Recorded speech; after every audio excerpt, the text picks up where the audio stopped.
আমার খুড়তুতো বোন আজ ৬ মাস হলো বাড়িতে রয়েছে। সে ঠিক করেছে শ্বশুরবাড়িতে আর ফিরে যাবে না। সে আমার থেকে বছর ৪ এর ছোট। সামনেই আমার বিয়ে। ও আমার বিয়ের জন্য তোড়জোড় শুরু করেছে। ও আমি দুজনে মিলে কেনাকাটা করতে বের হই। কিন্তু সারাদিন এই সমস্ত কাজ নিয়ে ব্যস্ত থাকার পর রাতে যখন একটু ফ্রি হই, তখন ওর সাথে আমি কথা বলি এই বিষয়ে। যে ও শ্বশুরবাড়িতে কেন যেতে চাইছে না। ও কথায়, কথায় আমাকে বলল, "জানিস দিদি, ওরা এত মানসিকভাবে অত্যাচার করে না তোকে কি বলবো?" আমি বললাম, "কেন? কি করে তোকে?" ও বলল, "আরে সারাদিন যদি আমি খেটে মরে যাই তো একবারও আমাকে কেউ খাওয়ার কথা বলে না। একের পর এক, একের পর এক শুধু কাজ আর কাজ। কাজ ছাড়া কোনো কথাই নেই। আমি যদি একটু বসে থাকি, ওদের যেন চোখে সহ্য হয় না। সঙ্গে, সঙ্গে কিছু না কিছু কাজের অর্ডার দিয়ে দেয়।" আমি বললাম, "সেটা তোর বর জানে?" ও বলল, "সব জানে। ও বরং ওদের সাপোর্টে কথা বলে। আমি কিছু বলতে গেলে আমাকে বলে, 'বাড়ির বউ হয়েছো, কাজকর্ম করতে হবে না?' আমার একটা কথাও ওর পছন্দ হয় না। সবকিছুতেই ভুল ধরে। এত কাজকর্ম করতে, করতে দেখেছিস তো আমার চেহারাটা কেমন হয়েছে। ঘুম হয় না, ঠিকমতো খেতেই পারি না, ওদের অত্যাচারে।" আমি বললাম, "তাহলে তুই একদিন ডাক তোর স্বামীকে। একদিন কথা বলি আমরা সবাই। এরকম করলে কি করে হবে?" ও বলল, "আমি আর যাব না ওই সংসারে। ওইরকম ভাবে বাড়ির বউয়ের উপর অত্যাচার আমি পারব না আর ওসব সহ্য করতে।"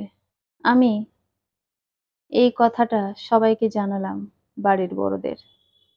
তারা সবাই বলল, "ঠিক আছে, এরকম যদি হয়ে থাকে তাহলে আমরা জামাইয়ের সাথে কথা বলব।" আমি বললাম, "এতদিন ও এখানে রয়েছে, তোমরা এতদিন কেন ওদেরকে ডেকে কথা বলার প্রয়োজন মনে করোনি? আজকে আমি তোমাদেরকে বলছি বলে তখন তোমাদের মনে হয়েছে। একটা মেয়ে বিয়ের পরে ৬ মাস বাপের বাড়ি থাকলে জানতে হবে নিশ্চয়ই কোনো সমস্যা হয়েছে।" আমার কাকিমা বলল, "আমি ওকে জিজ্ঞেস করেছি বহুবার। ও শুধু বলেছে আমি ওই বাড়িতে থাকবো না। ও পরিষ্কার করে কিচ্ছু আমাকে বলে না।" আমি বললাম, "ঠিক আছে, কিচ্ছু বলতে হবে না। আমার বিয়ের আগেই যেন ওর সংসারটা বসে যায়। ওর স্বামীকে ডাকো, ডেকে এক জায়গায় সবাই কথা বলি। আমি বাড়ির একমাত্র গ্র্যাজুয়েট মেয়ে। তাই আমাকে বাড়ির সবাই সম্মান করে, ভালোবাসে। আমি যেটা বলি সেটা করার চেষ্টা করে।" আমার এই কথাটাও কেউ ফেলল না। সেই দিন রাতে জামাইকে ফোন করা হয়। পরের দিন সকালে সে আসে। দুজনকে মুখোমুখি বসিয়ে আমরা চারিদিকে ঘিরে বসলাম। তারপর জামাইকে প্রশ্ন করা হলো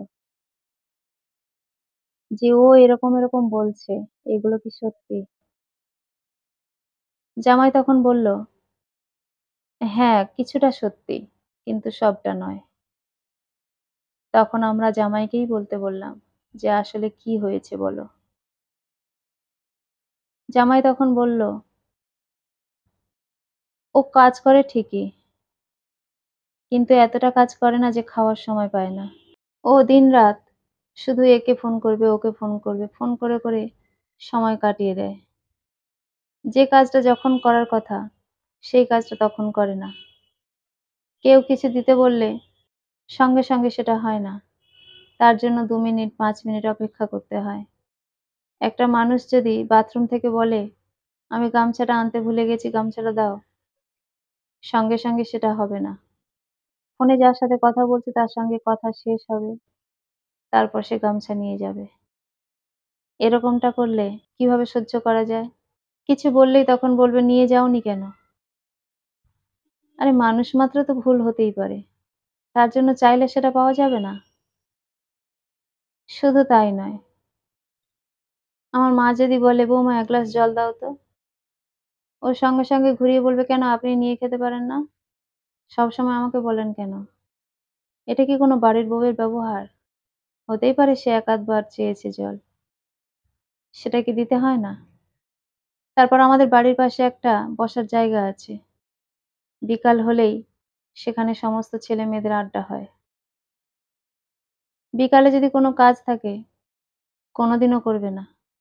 সকালবেলা রান্নাটা করে বলে বা সকালের দিকে কাজকর্ম করে বলে বিকালে কোনো কাজে ও হাত দেয় না। ও সেই আড্ডাখানায় বসে যায়। এবার আমি বা কেউ যদি বারবার ডাকি, ডেকে, ডেকে মরে গেলেও আসে না। সেই গল্প ছেড়ে উঠতে পারে না। অথচ আমাদের হয়তো খুব দরকার। তাহলে একটা মানুষ যথেষ্ট বড় হয়েছে। তাহলে এইটুকু যদি সে না বোঝে, সংসারে তো অশান্তি হবেই। এই ঘটনা ঘটলে বাবা-মারা তো বলবেই। সেখানে আমি কিচ্ছু বলতে পারি না। আমি চুপ করে থাকি। ও অন্যায় করবে, অথচ সেই কথা যদি কেউ বলে, তখন তাদের উপরে তেড়ে মেরে উঠবে। সেসব কথা তার সহ্য হবে না। সেরকম বললে কি করে সংসার হবে? আমরা সমস্ত কথা শোনার পর বুঝলাম যেটা, যে আমার বোনের বয়সটা অনেক কম তো, তাই সংসার সম্পর্কে জ্ঞান হয়নি। আমরা জামাইকে বোঝালাম যে, "দেখো ওর বয়সটা খুবই কম। অনেক কম বয়সে ও সংসারে প্রবেশ করেছে। তাই একটু মানিয়ে নিতে হবে তোমাদের। যদি তেমন বুঝতে তাহলে এত কম বয়সী মেয়েকে বিয়ে করা উচিত ছিল না।" তারপর ওকে বললাম, "সংসার ছেড়ে এসে কোনোদিনও সুখে থাকা যায় না। সংসারের মানুষদের সঙ্গে একটু মানিয়ে গুছিয়ে চলতে হয়।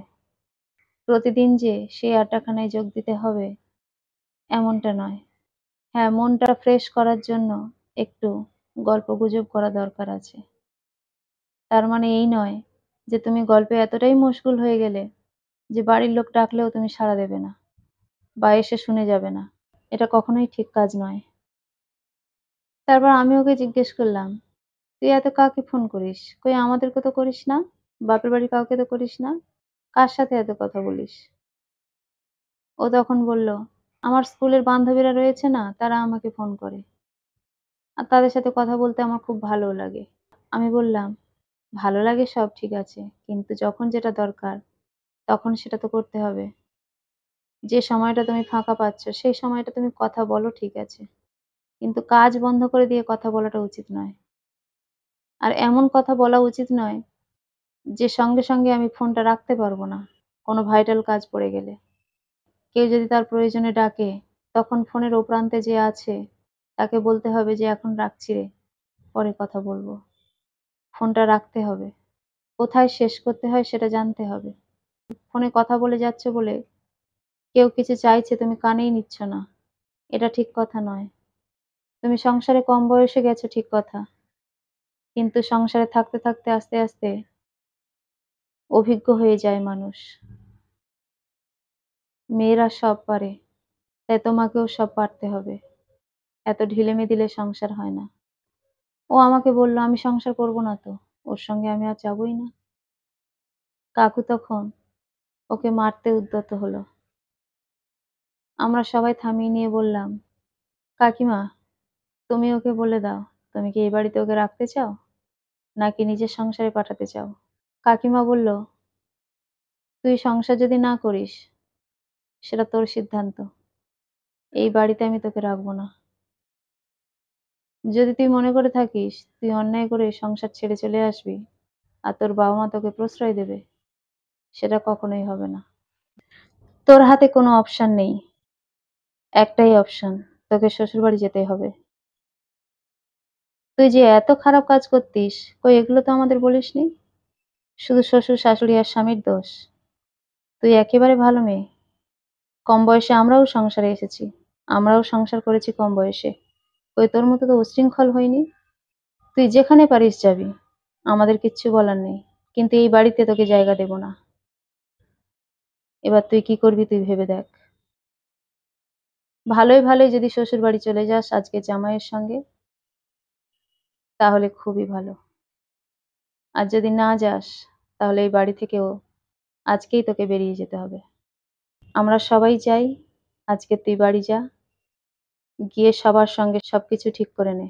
নিয়ে দিদির বিয়ের ঠিক ২ দিন আগে সবাই মিলে এসে আনন্দ করে যা।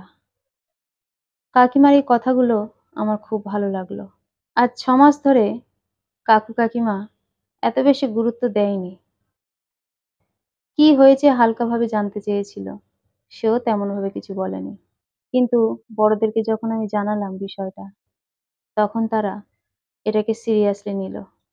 একজন মা যদি তার মেয়েকে খারাপ কাজে প্রশ্রয় দেয়, তাহলে সেই মেয়েটা বিগড়ে যেতে বেশিক্ষণ সময় লাগবে না। কোনো মেয়ে খারাপ কাজ করলে মা যদি তাকে না শুধরে দিয়ে আরো বেশি প্রশ্রয় দেয়, তখন সেই মেয়ের কোনোদিনও ভালো হয় না। সবথেকে আগে মাকেই এগিয়ে আসতে হবে মেয়ের ভালোর জন্য। মা যদি খারাপ কাজে প্রশ্রয় না দেয়, সেই মেয়ে কখনোই খারাপ কাজ করে না। এটাই হচ্ছে বাস্তব কথা। এখনকার অনেক মেয়েরা তাদের সংসারটা ভাঙে তাদের বাড়ির লোকজনের কারণে। একটু কিছু অশান্তি হলেই বাপের বাড়ির লোকজনকে জানায়, আর তাতেই হয় যত সমস্যা। তার সংসার ভাঙার কারণ কিন্তু অনেকটাই বাপের বাড়ির লোকজন। কলমে ও কণ্ঠে সোমা।